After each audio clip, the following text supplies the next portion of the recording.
보십시다. 보십시다. 여기서 이제 세 가지 현상이 나오는데 첫 번째, 두 번째, 세 번째가 있다면 충돌 전의 모습이 아니라 충돌한 후의 모습.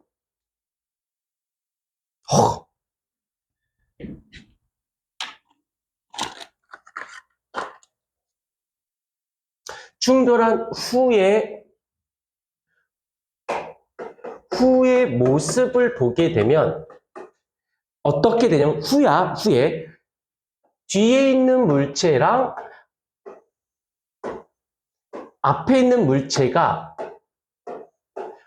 모습의 운동 방향이 중요해요. 충돌한 후에 처음에는 전제 조건은 가고 있고 들이받았어. 꽝 부닥치고 앞에 물체건 뒤에 물체건 같이 가고는 있는 거지. 물론 처음에 비해서는 얘는 속도가 줄었을 거 처음에 비해서는 얘가 속도가 늘었던 건 사실이야. 이런 경우가 하나가 있고 두 번째 경우는 어떤 문제가 있냐면 충돌한 후에 모습이 어떻게 되어졌냐면 여기서 V1 프라임, V2 프라임으로 봤을 때 V1 프라임, V2 프라임으로 봤을 때 얘가 더 큰 거지. 얘가 줄었고 늘었으니까. 그럼 선생님, 충돌한 후에도 얘가 더 클 수 있지 않을까요? 있을 수 있지. 가다가 빵 받았어. 그럼 얘가 속도 줄고 얘가 늘어나긴 했는데 얘가 여전히 커. 그럼 또 받으면 되지 뭐. 얘가 되게 더 크니까. 그럼 얘는 또 늘어날 거, 얘는 줄어들 거 아니야.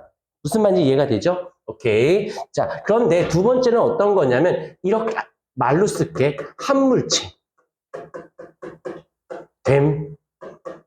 얘가 꽝 부닥치고는 M1과 M2, 여기서 V1 프라임, V2 프라임을 봤을 때 V1 프라임과 V2 프라임의 속도가 같아버린 거야. 그럼 꽝 부닥치는 순간 자, 한번 예를 들게. 한번 살짝만 전과 후를 보자. M1이 질량은 둘 다 1kg이라고 치고 얘가 10m/s로 가고 있고 얘가 M2가 4m/s로 달려가고 있어요. 근데 충돌하는 후에 어떻게 됐냐면 어찌됐건 얘는 10 얼마가 돼야 돼? 14가 돼야 되잖아. 질량이 1이다라고 쳤을 때 그러면 이렇게 되면 계산하기가 어렵네. 그러면 얘가 어떻게 M1과 M2가 7.5m/s로 달려가는 거야.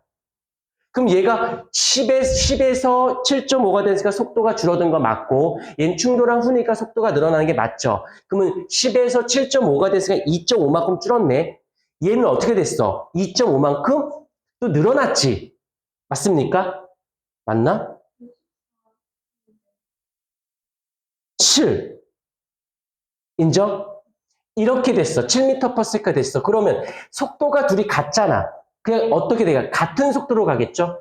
그래서 우리가 봤을 때 같이 붙어서 같이 가니까 한 물체가 된 걸로 보이는 거지. 이렇게 되는 것도 있을 수가 있다라는 거예요. 또 하나는 이럴 수 있네.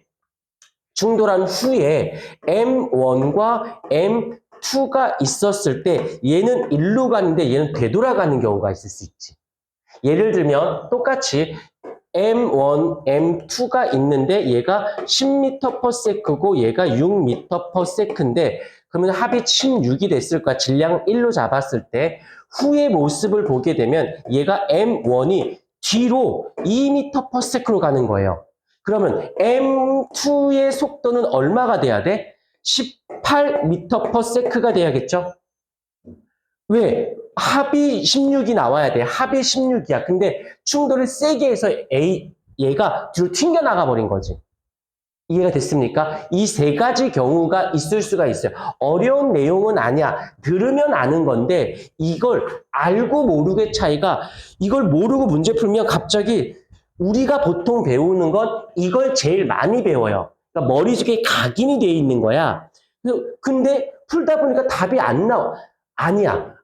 이럴 수도 있고 이럴 수도 있다라는 거를 알고 출발하면 당황하는 정도가 줄어들 수 있다라는 거지.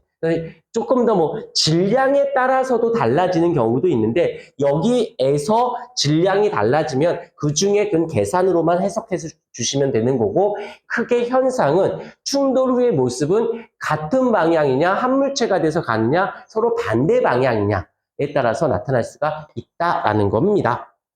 오케이.